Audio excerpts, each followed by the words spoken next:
One of the criteria that the government used when choosing the locations of the camp was that it had to be on or near an area that had the potential for agriculture.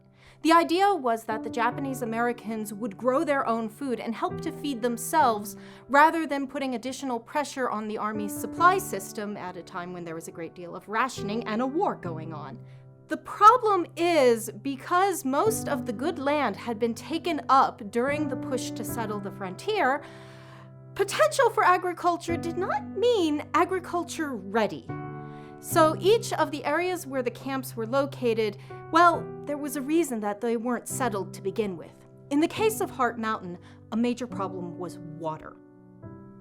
Heart Mountain is located in the high desert. This is normally sagebrush desert territory. And so, in order to farm here, irrigation was needed. The CCC had been working on an irrigation canal, but when they disbanded, when the war started, it wasn't quite finished. So the Japanese Americans were responsible for finishing digging the canal and then waterproofing it all the way up to the dam so that the water would flow smoothly to the fields here in the Heart Mountain area. Another issue that they faced was soil conditions. The soil here is not always the best for farming. Luckily, they had a number of experienced soil scientists, most notably James Ito, who went out, took soil samples, and then sent them back to labs to figure out exactly what was going on with the soil. After that, they got their hands on every kind of seed that they could find, and then carefully matched the different types of seeds to the different types of soil, with the hopes that they would find different plants that grew very well in the different areas. The other problem that they faced was the climate itself, more specifically, the growing season. Heart Mountain has a very short growing season, only about 90 to 100 days. And so, one of the keys to success in agriculture here at Heart Mountain was a group of farmers who actually weren't supposed to be here. There was a community of Japanese American farmers in the Yakima Valley who had been originally sent to Minidoka, but they ended up getting transferred to Heart Mountain, and they brought with them the expertise and special techniques needed in order to extend the growing season so that plants would have that much longer to mature before they had to be harvested quickly ahead of the early fall frosts. And they succeeded. They succeeded spectacularly.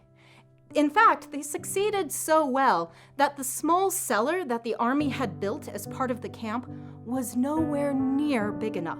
And so the Japanese Americans designed and built 2 massive root cellars in order to store all of the produce that they had been producing. We are standing in one of those root cellars. It is still mostly intact. And the interesting thing about these root cellars is that they were the only buildings in the Heart Mountain camp that were completely, from start to finish, designed and built by the Japanese Americans themselves. They ended up taking over a sawmill in the local area in order to get the lumber they needed because it wasn't available for sale. And you can see the shortage of lumber by looking at the columns here, many of which still have bark on them, and some of which even have small damaged spots where they were damaged in transit or during processing, but had to be used anyways. This root cellar is also massive. It has 30,000 cubic feet of storage space. And it runs about 300 feet long and 35 feet wide.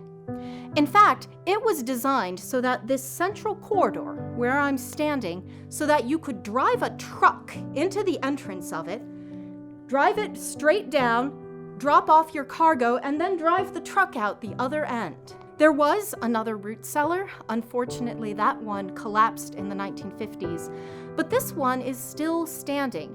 And we are currently in the process of actually restoring this cellar to its original condition, because this building is really a very unique and important structure in telling the story of agriculture, farming, and how people manage to make lives for themselves here at Heart Mountain.